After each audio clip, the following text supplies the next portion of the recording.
thank you. Thank you to everyone at the American Jewish Historical Society for inviting us. And thank you for Rebecca for your work in organizing this. So I'm going to just jump right in, and I'm going to share some slides and tell you a basic overview of the queer healing narrative that we're going to discuss. And then we'll switch over, and Rabbi Litman and I will have a conversation about some of the ideas from there. And then we'll invite a conversation with all of you. So I'm just going to go ahead and jump right in. So just bear with me one moment while I get my screen sharing going.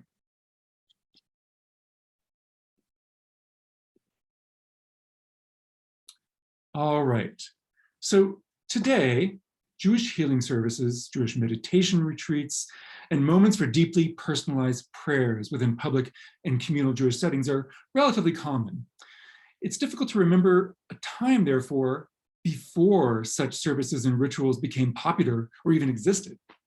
And the most popular version of the Mishibarak prayer, attributed to Debbie Friedman, is today among the most well-known blessings in the canon of liberal American Judaism. By the way, that's Debbie Friedman in the middle with her arms outstretched, leading a prayer circle in Colorado, actually in Aspen. So it seems hard to believe that it's only been about 30 years since liberal American Jews began experiencing the Mishibarak for healing as a key moment in liberal Jewish services, with the opportunity to publicly call out or list names of loved ones. Prior to the 1980s, a Mishibarak of any kind was utterly foreign to most Reform Jews, the largest group of affiliated Jews in the US. The Jewish healing movement and the widespread use of the Mishibarak prayer for healing have more in common, though, than their relatively recent origins. Although commonly understood as products of Jewish feminism, both also have their roots in the context of gay and lesbian synagogues, grassroots networks of Jewish lesbians, and most importantly, the emotional and physical trauma of the AIDS crisis. So recovering these forgotten histories is going to be our focus today, and thinking about gay and lesbian Jewish leaders from the 1970s through the 90s as actors who were actively and successfully transforming liberal American Judaism. These gay and lesbian Jewish leaders brought a sensibility grounded in both gay and lesbian and feminist communities, which emphasized communal, public, participatory engagement with questions of gender, the body, intimacy, and the personal. This sensibility rendered visible such embodied experiences as illness and frailty, experiences that had largely been pushed to the margins within public Jewish space prior to the 1980s. So I'm going to tell this story in 4 parts. First, exploring feminist healing rituals in the 70s, then talking about the AIDS crisis, then moving on to the Mishibarak for healing within liberal American Judaism, and then taking us to the founding of the broader Jewish healing movement. So the Jewish healing movement was built on the legacies of the women's health movements of the 1960s and 70s, such as you see here, the well-known example of the Boston Women's Health Book Collective, creators of the famous book, Our Bodies, Ourselves, a lot of Jews involved in that. It also built on the politicization of health access by the Black Panther Party through their creation of People's Free Medical Clinics in the late 1960s and early 70s, gay health activism throughout the 70s, and of course, AIDS activism in the 80s, which we'll return to in a moment. All of these movements shared the common thread of critiquing unequal access to health resources. And they also each put illness into the public sphere, breaking down barriers that had previously relegated questions of health and illness to the realm of private concern.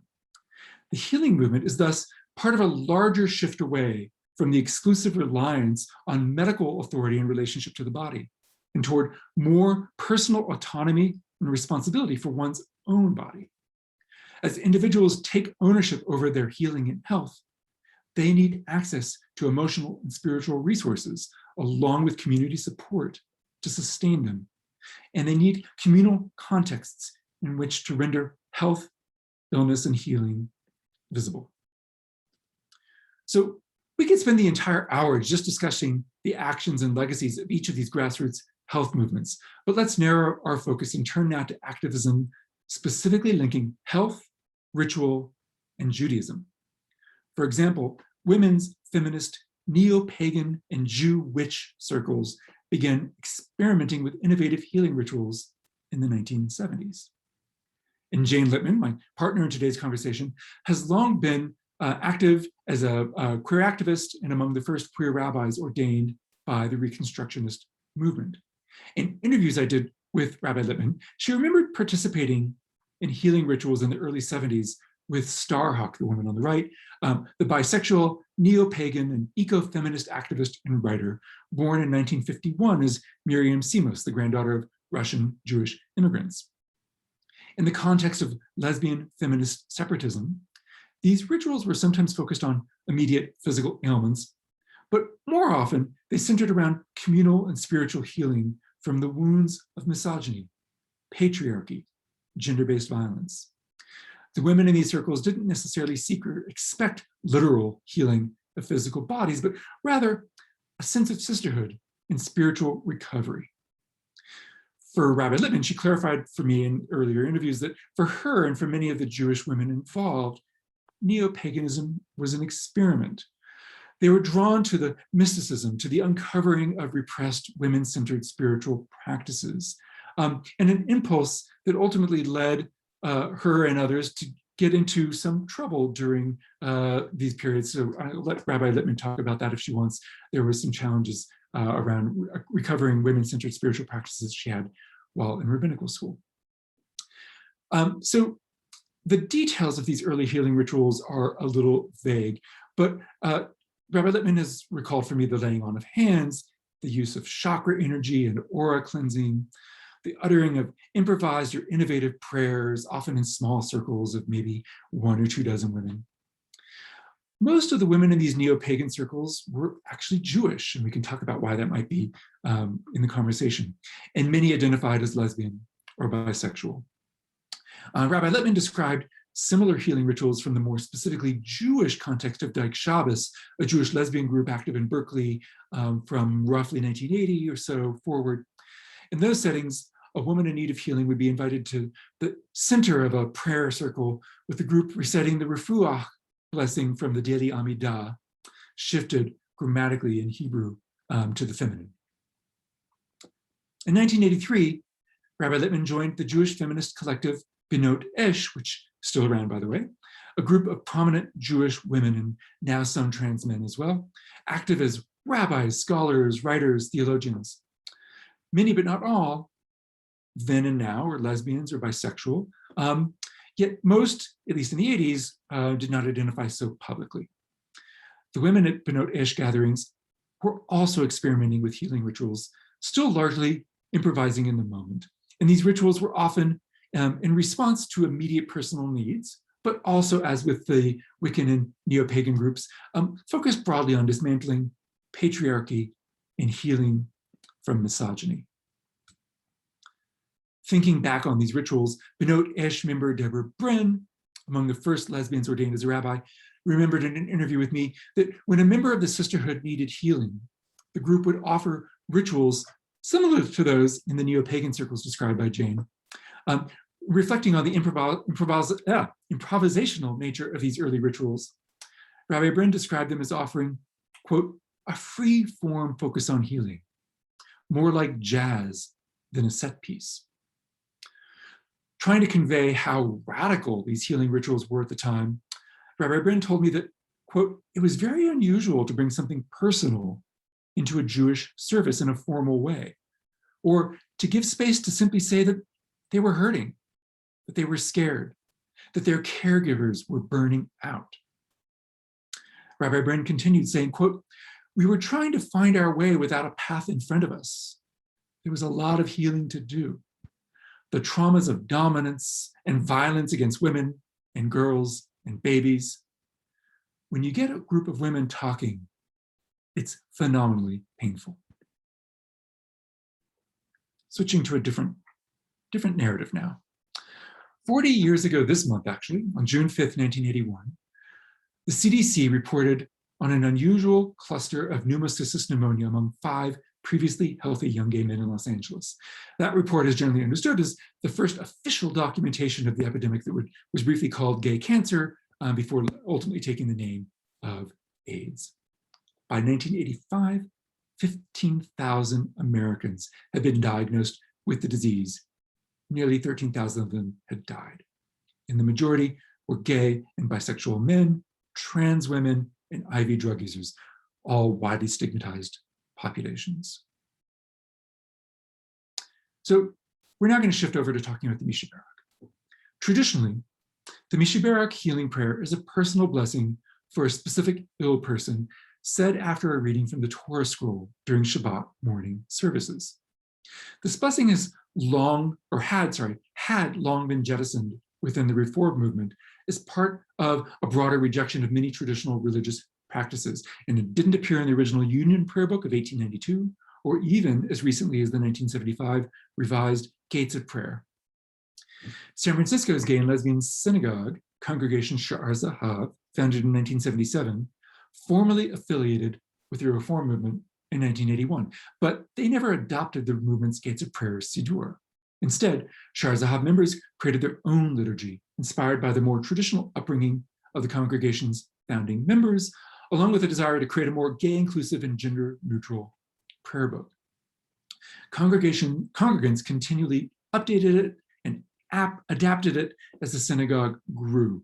And in 1985, as a response to the AIDS epidemic beginning to devastate their community, Sha'ar Zahav's ritual committee introduced a communal Mishibarak for healing, adding it to their Friday night services, not a Shabbat morning service with a Torah reading.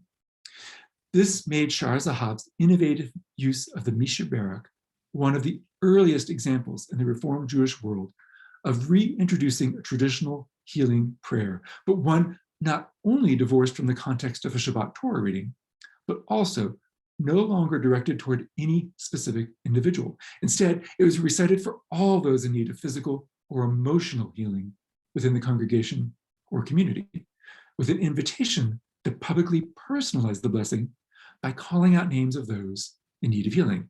For many of you, you might be familiar with this practice, which is now quite common, but it was new at that time. Sha'ar Zahav, like the lesbian feminist communities of the 1970s, was working through its own collective traumas at this time.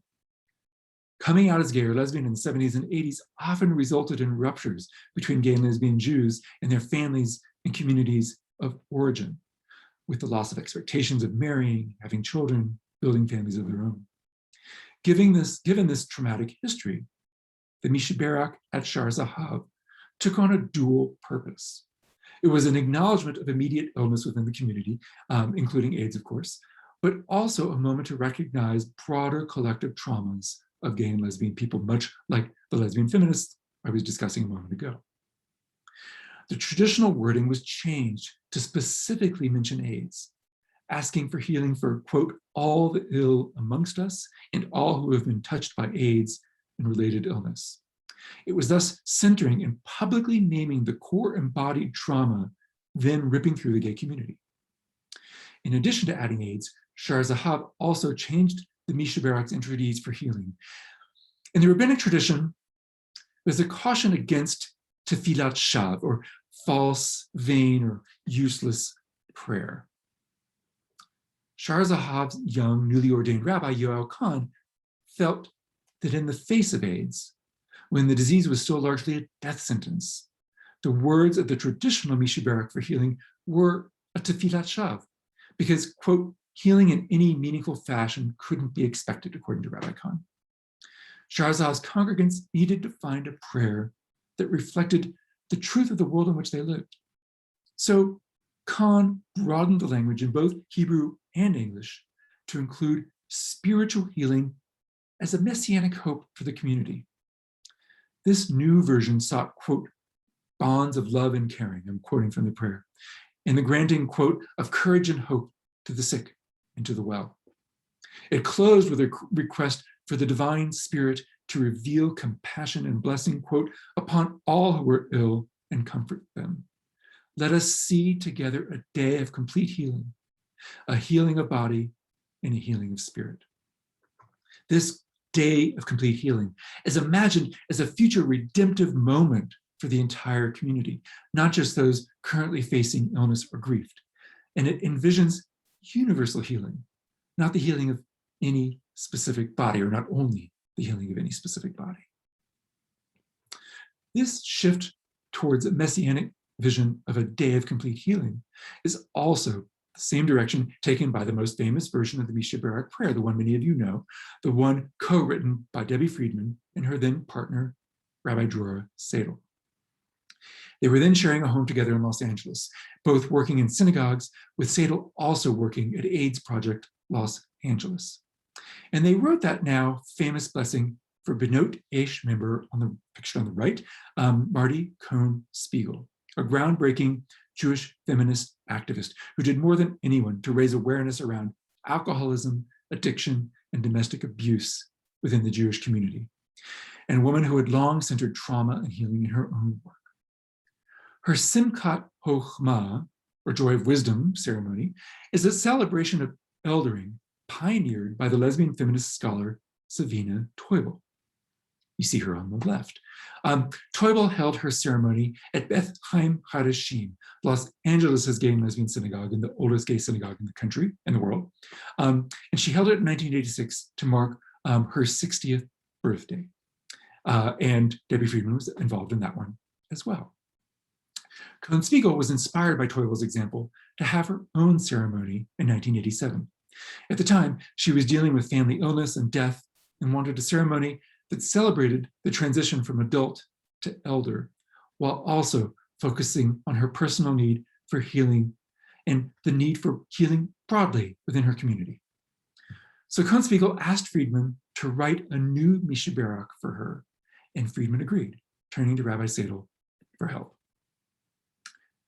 As Friedman and Seidel wrote the new blessing, multiple contexts and goals informed their work.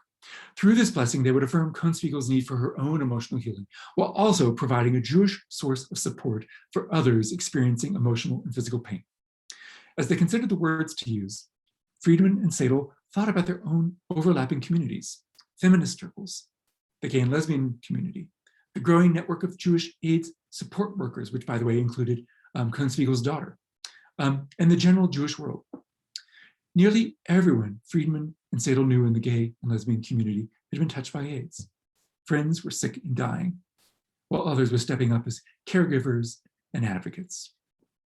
Unlike Rabbi Khan and Shar Zahav, Friedman and Seidel knew that they could not offer a healing blessing that would be a tifilat shav, a prayer in vain.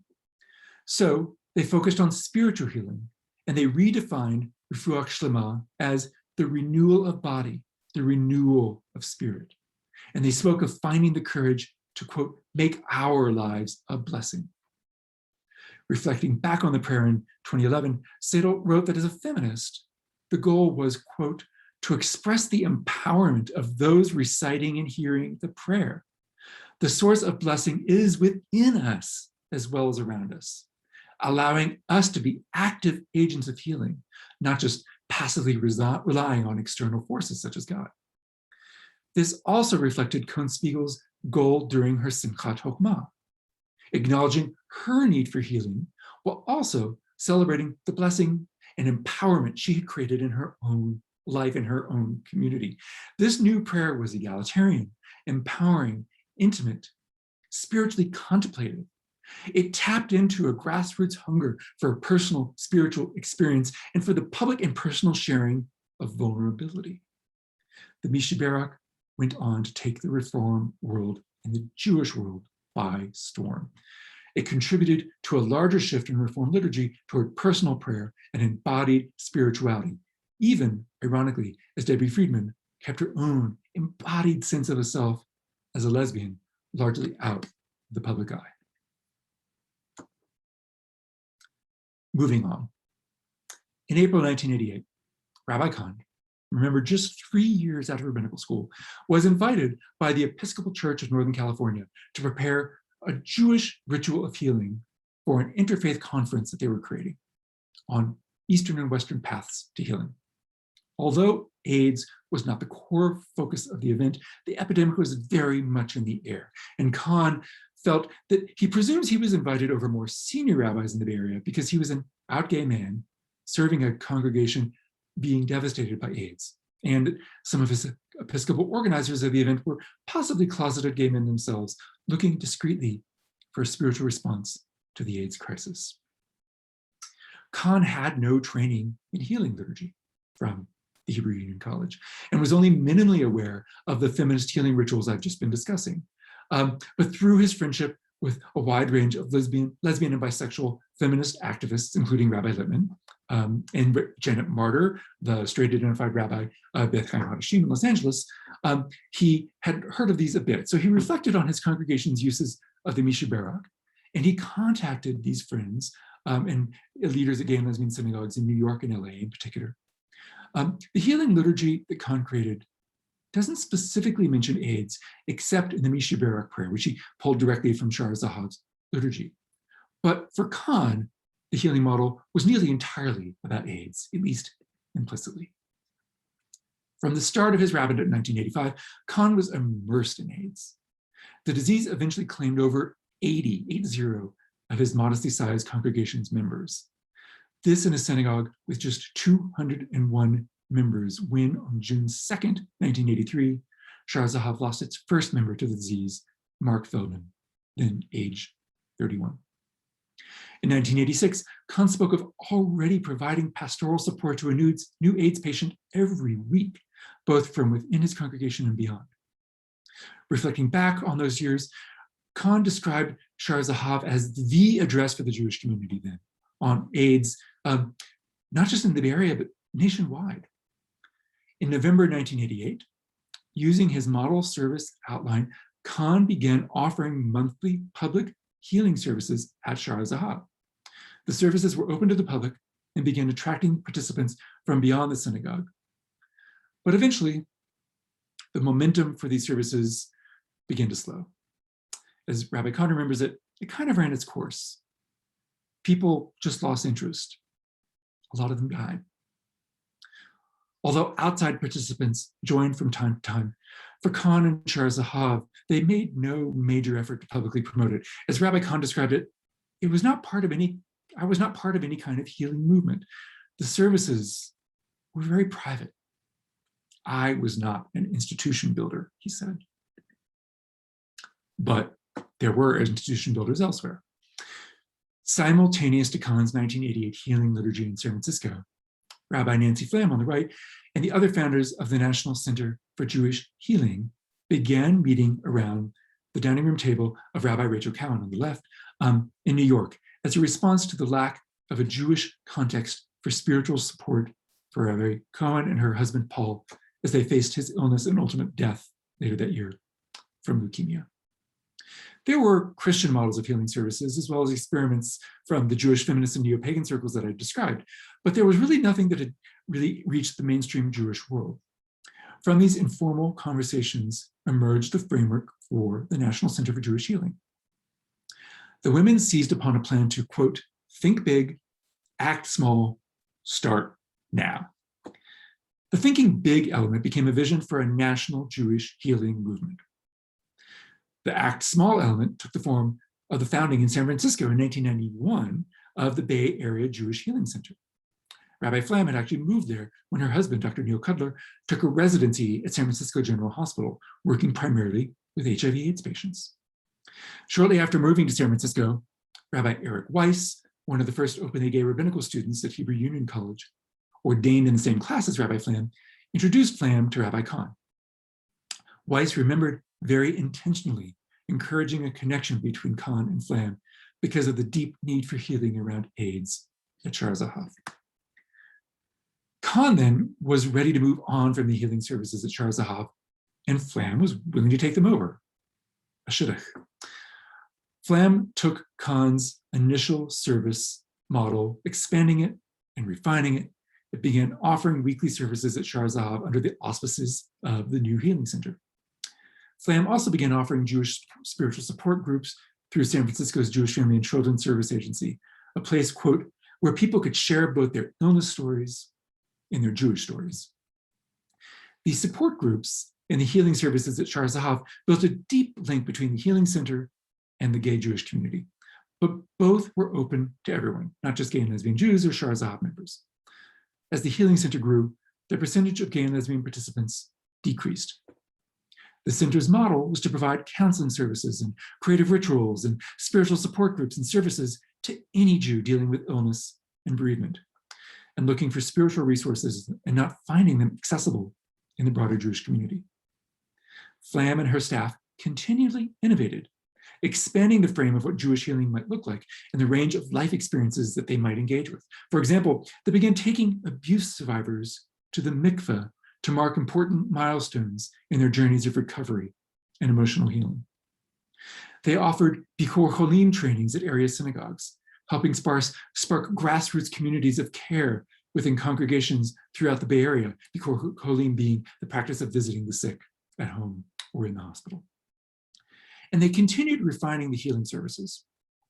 A 1992 version of the Healing Center service looks very much like the one that Rabbi Khan had created in 1988. By 1996, it's notably different, with perhaps 40% or so of Khan's initial model still evident. And it was this 1996 version that began to be distributed nationally by the National Center for Jewish Healing in New York, appearing at trainings across the country and in mailings to congregations and communities nationwide. By the mid-90s, the NCJR had trained hundreds of Jewish leaders, including on the use of this healing service, spreading Jewish healing widely throughout the Jewish world. Greg, I'm sorry, go ahead. We have a question Go ahead. from Anna. She wants to know, is there an overlap or any influence between both spiritual healing, as mentioned in the talk, and any sort of psychoanalysis therapy? Yeah, so why don't we say that for the conversation, because that's there are some broader influences that I want to talk about. I'm focusing here on gay lesbian activism and feminism, but they're not operating in a vacuum. So we'll turn back to that. Beautiful, thank you. So I'll remember to return back to that. So this is the last slide. So healing circles and support groups now meet regularly in synagogues and other Jewish spaces in cities nationwide and indeed around the world, offering sources of community and support for Jews facing serious illness, along with their families, their friends, their caregivers. As for the Mishibarak, it only appeared officially in the Reform movement in the revised Reform Siddur Mishkan Tefillah, published in 2007. But it had become ubiquitous in Reform settings well before that, and in many non-Reform settings throughout the world. And it's Debbie Friedman's most well-known prayer that she ever created. It remains the song most associated with Debbie Friedman and is the emotional highlight of synagogue services for many Jews. The popularity of the Mishibarak for healing within American Judaism has contributed to a Jewish capacity to publicly acknowledge the frailty of human bodies and to do so without judgment. Publicly naming illness and both physical and emotional brokenness allows Jews to recognize difference and frailty as fundamental to the human experience. This is both a queer and feminist insight. One can see this recognition of difference, brokenness, and frailty as a queer insight through queer theory because of the investment within many veins of queer theory and also disability theory in decentering narratives of wholeness, the opposite of brokenness, right? Of purity, of perfection.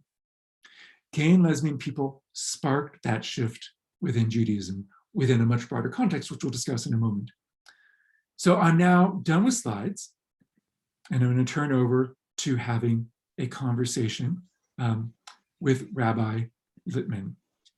So I will come back to this question about psychoanalysis in a moment, but first I just want to open up a conversation with Rabbi Litman. I know you have some thoughts, both as someone who is a writer and a scholar who's looked at some of these moments as a rabbi and a scholar over the years, but also as a participant who was there at most of these key moments over many, many decades. So Jane, please share your thoughts. Well, Greg, thank you so much for inviting me to talk. That slideshow is a tour de force. But for me, it's also Old Home Week because so many of the people are close friends of mine, people I care deeply about and admire their leadership, and some who are no longer with us who were amazing leaders. I mean, I think you really covered it well. Some of the pieces I'd like to add is the MCC, the Metropolitan Community Church, was also, I think, an important influence, particularly Troy Perry and Jim Metulsky, who were doing these call-out services. And in the early days, and now this is way earlier, maybe the late 60s, early 70s, before there were any gay synagogues, many gay LGBT, well, not so many T, but LGB Jews went to the MCCs. And I think we owe our colleagues there a debt of gratitude for encouraging those Jews to form synagogues as opposed to convert to Christianity. And I'm just going to quickly interrupt just to say, for anyone who doesn't know, Metropolitan Community Church was a gay Christian denomination created in 1968 by Reverend Troy Perry, who Rabbi Jane mentioned, and spread around the world, ultimately actually becoming the largest gay organization on the planet in terms of sheer membership numbers. But it was founded expressly to bring spirituality to gay people, to queer people. Sorry, go on. Right, and then I think another piece I wanted to put in there was when you talked about the very early thing that these lesbian clinics, the feminist and lesbian health clinics. I used to volunteer when I was in college at the Berkeley Women's Health Collective, which was one of these. And when I entered into it, which was probably, I don't know, 1971, something like that, they were anti-religious. You know, religion was the patriarchy, and they were across the board secularists and sort of socialist communists. And over the period of my time in college, which is 4 years, 1971 to 75, the shift of the entrance of neo-paganism into those environments allowed for also a larger reevaluation of the relationship to, I'm not sure I would say religion, because they would still identify religion as Christianity, as sort of fundamental as Christianity, but which is, you know, anti-Semitic, but the ability to expand what spirituality meant. And so what started to creep into those circles in the early 70s was you know, the acceptance of neo-paganism and also the acceptance of American Buddhism, American Hinduism, more liberal forms of Christianity, and sort of as a continual, I'd say, battle, the idea of feminist Judaism. And that was difficult in feminist circles because many Christian feminists brought along their unexamined Christian supremacy into those circles, and then you know, since it was unexamined, it came out as atheist supremacy. And so I think for Jews, that whole period of finding our own institutions, the LGBTQ synagogues and the Jewish feminist prayer circles, created a background for this.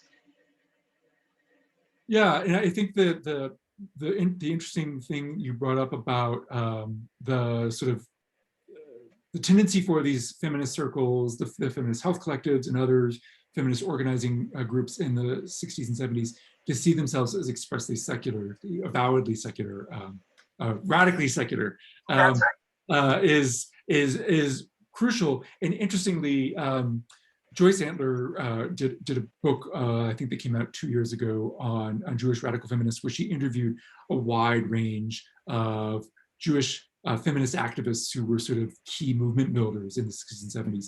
And repeatedly throughout that, one thing that sort of surfaced was that most of these women, their Jewishness was sort of in the background, right? Because of the avowedly radically secular nature of these groups. But yet, thinking back, they recognized what they were doing as deeply Jewish, right? So that on the one hand, they were sort of explicitly or implicitly pushing their Judaism away, both because of sort of an embrace of secular values, a presumption of Judaism as a patriarchal religion that didn't have space for feminist consciousness, a response to the anti-Semitism that you just described within the broader feminist movement, right? All of this kind of going on together. And yet, when they reflect back, they think how deeply Jewish that sort of core call to justice, that core call to social action, that core call to tikkun olam, to repairing the world, which is sort of a hallmark of liberal American Judaism in the United States. But so that many of them were embracing their Jewish values by doing these things, even if they wouldn't have called it that at that time. Right, and those organizations, as you pointed out, were filled with Jews, and so was neo-pagan feminism. That period, I think, in the early 70s also was influenced by identity politics, and Jews, particularly at that point, white Euro heritage Jews, were trying to find their way within the sort of balance between white privilege and cultural identity. And so these kinds of, I think Dyke Shabbos is really the symbol of that movement of sort of pulling, and also these are, Shar Zahab, Beit Hayim Hadashim, the pulling out from the metropolitan community churches, the pulling out from the neo-pagan movements, taking with a lot of that's what I'm saying, is that a lot of what Jews learned in those places, what was very powerful, and then bringing them into specifically and particularistically Jewish environments that were also religious environments. They were not only Jewish cultural environments, but Jewish religious environments. It's interesting that, the political lefty Judaism really grew in these secular environments, but queer Judaism almost entirely grew in religious environments. Yeah, and it's a uniquely American experience. That's not, so queer Jewish groups have emerged pretty much everywhere in the world where there's more than, a few thousand Jews, from Melbourne to Cape Town, from Cologne, Germany to Paris, wherever there's Jews, at some point there has been, or still to this day, is a queer Jewish group. And when you leave the US, it's extraordinarily rare to find people engaging in those groups, specifically religiously. They tend to be social, cultural, political, some mix thereof, with some occasional exceptions. Maybe they would have, a Passover Seder or high holiday observance or something like that. But really only in the US did we experience this absolute flowering of gay synagogues. And gay synagogues, the very first one was founded in 1970 in New York, the House of David and Jonathan. It only lasted 6 weeks, so it kind of disappeared quickly. But Beth Chaim Hadashim, the House of New Life, founded in Los Angeles in 1972, out of the Metropolitan Community Church, is the longest standing one, and the sort of the mother synagogue, right? But at the height of the movement for gay synagogues in roughly the late 80s-ish, there were dozens, at least 2 to 3 dozen, kind of depending on how you define a synagogue. It's kind of, seemingly you'd think it'd be easy to define, but it's not. So they were sort of spreading all over the country. And exactly this interest in focusing on spiritual community, on religious community, it's a very interesting American phenomenon. And it sort of plays into these shifts that were happening, or sort of overlaps with these shifts that were, I think, happening within the feminist movement, this deep embrace of Jewish feminists, of a very feminist religious understanding of what Judaism can look like, but a general sort of embrace of religion in American culture broadly in that era as a sort of more grassroots, egalitarian, countercultural ethos. We have a question. We have a couple questions, but I think the second one actually fits into us right now, which is how did the LGBTQ synagogues help in overcoming gender separatism in the 70s and beyond? And yeah, I think that in the 70s, the queer world was really gender separated. And at first, I don't think that these synagogues really helped. In fact, they made it worse because they were men's space, and often they were men's pickup space. And I vividly remember, I was a member of Shar Zahav in 1977 and 78. And I vividly remember a service where I finally encouraged some of my Jewish pagan women friends to come and lead services. It was all layland at that point, lead services. And they led a very creative feminist service that was not really based on the Siddur. And one by one, the men quietly got up and left and went into the other room and started davening there. And it was, you know, and the women never, after that rudeness, the women never came back. They just wouldn't. But what I think what really made the difference actually was the epidemic.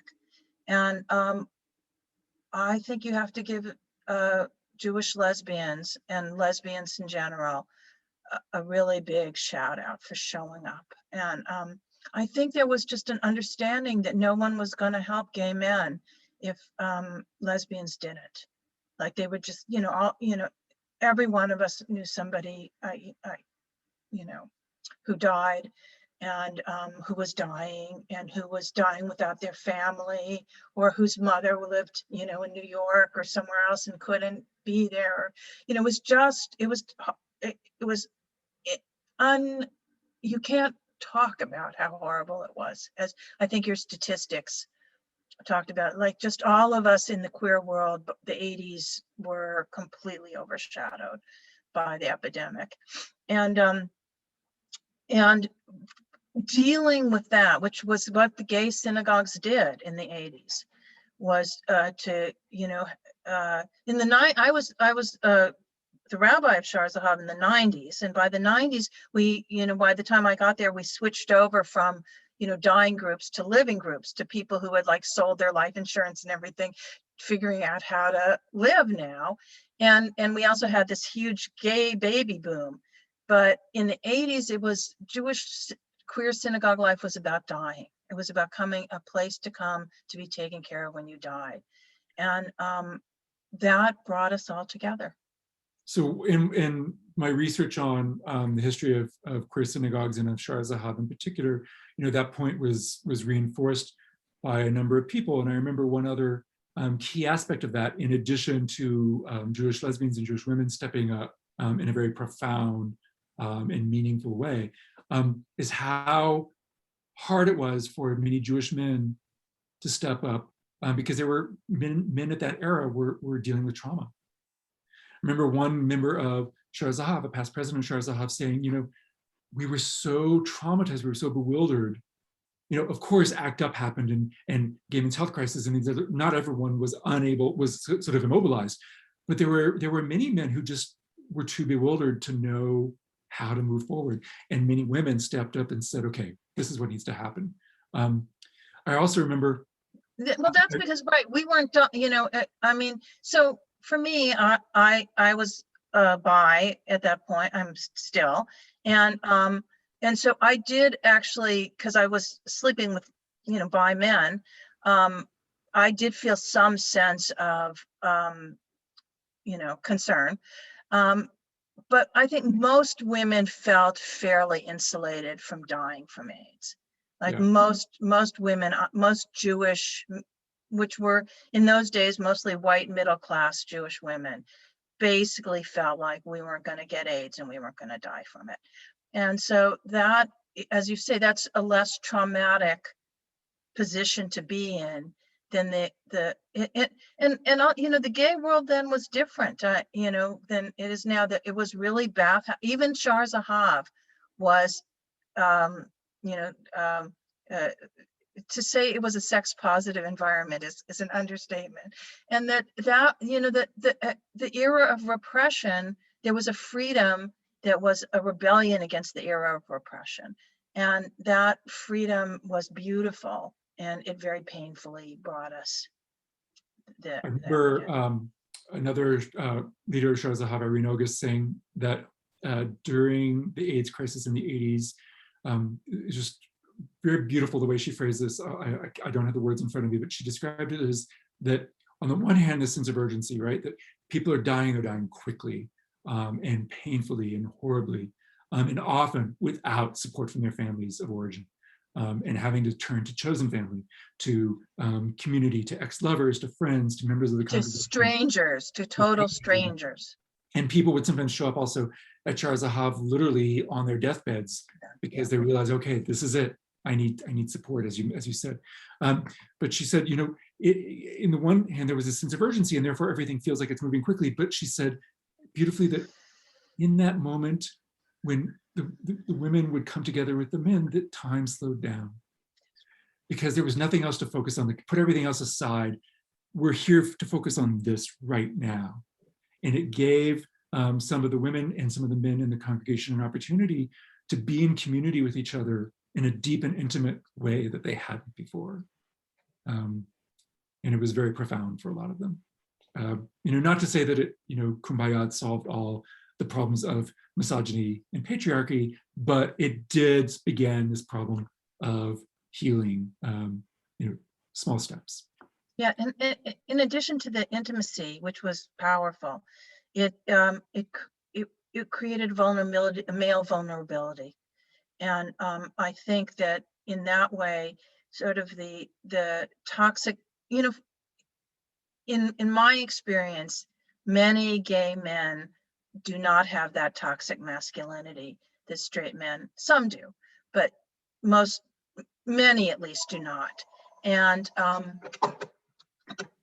that in combination with that and the vulnerability of illness, and also just even being susceptible to the illness, of knowing like if it's a possibility psychologically, that created, as I think you put it, the issue of brokenness, of allowing brokenness to be present. And I think many women, and particularly queer women, just are raised in an understanding of vulnerability and brokenness. So that became a shared reality. And as you said, and that puts together with your whole history of healing, and that healing is, you don't heal if you're already, whole and, perfect and can never show any kind of brokenness. Healing is for the broken. And so that acknowledgement of vulnerability and brokenness, I think, is also extremely powerful for all Jewish men, beyond queer men or trans men or anything like that, is this idea that masculinity can be vulnerable as well. And I think it's a unspoken and co-ed message of healing services.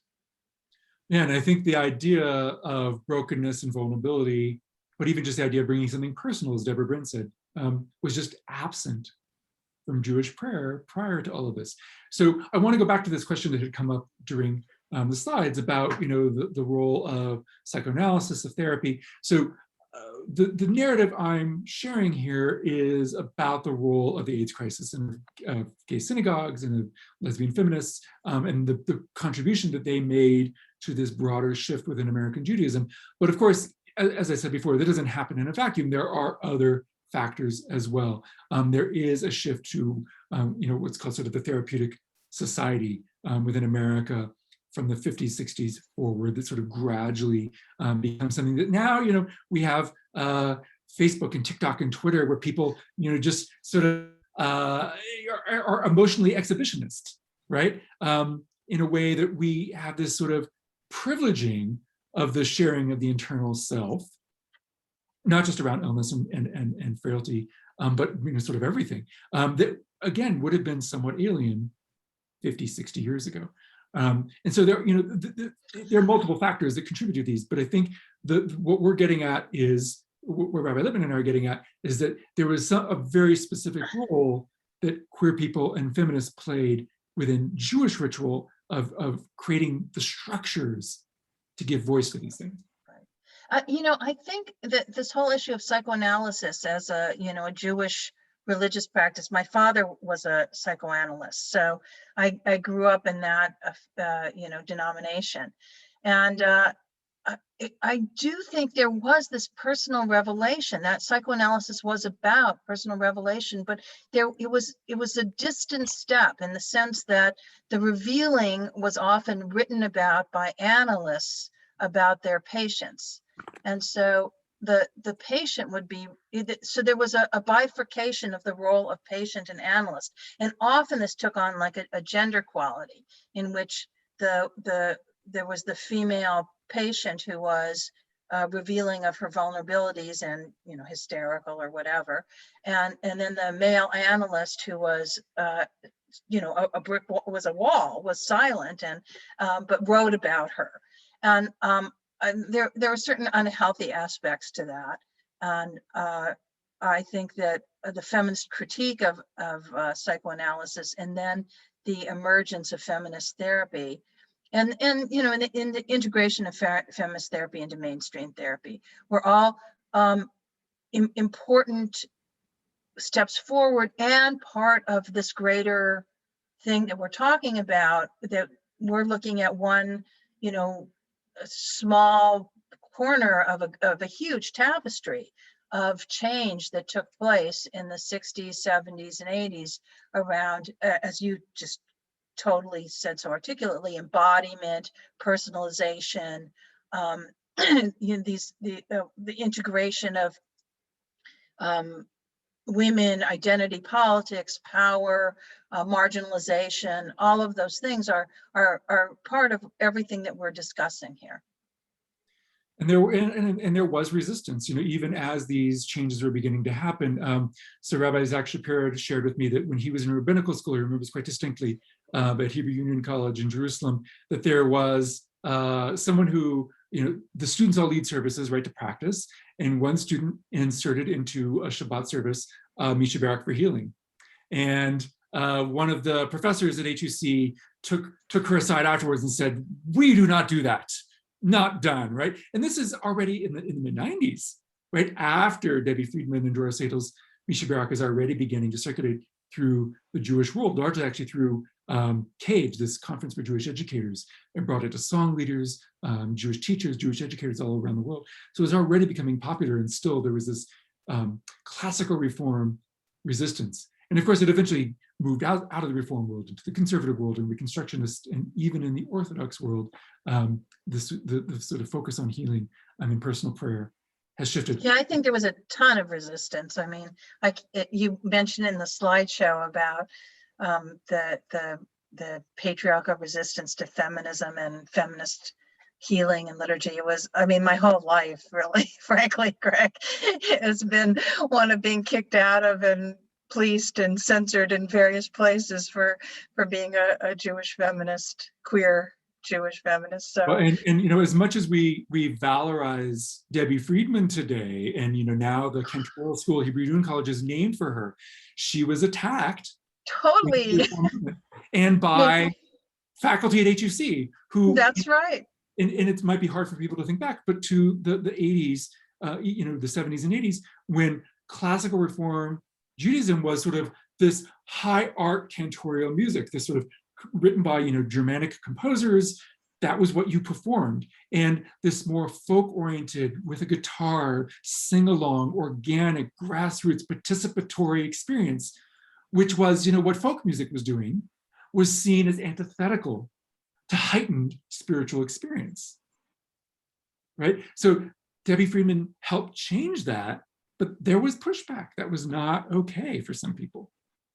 I want to, Rabbi Litman, I want to, if you could address this question that Carl Gold had asked about, you know, the sort of patriarchal nature of the Jewish tradition, and you know what it does for women around in terms of making women more subservient, you know, how we respond to that. I think it's a much more macro question. Yeah, well, you know, I think it's beyond us today in our last 3 minutes.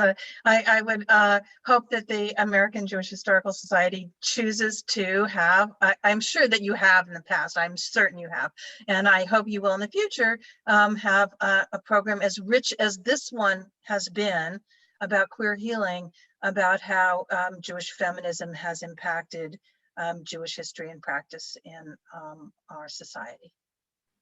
and in response to this other comment from Anna Gordon, so yes, Debbie Friedman wasn't the only one who was beginning this much more participatory style. Shlomo Carlebach was doing that as well as many others. And of course, given the context of what we're talking about here about feminist and queer practices and bringing the private into the public realm, I can't mention Carlebach without also mentioning the problematic legacy, and that Marty Cohn-Spiegel actually was a key figure in this, of bringing to light very serious allegations of sexual harassment and sexual assault that Shlomo Carlebach had engaged in for over many, many decades, in creating much pain and difficulty for a lot of Jewish women who now still have some triggering and challenge experiencing Carlebach's music. So it's a very complicated legacy. And I wanted to address that in part because actually Marty Cohn-Spiegel was someone who spoke out about this quite publicly in her role as someone who was an active feminist advocate and voice for people who were victims of abuse. So it would be sort of remiss of me not to bring that up. Thank you. We only have a couple minutes left. Jane, any other things that we haven't addressed that you think would be great to bring up now? Well, you were talking about the irony of the school being named after Debbie, after everybody gave her such a hard time when she was alive and could have used the support.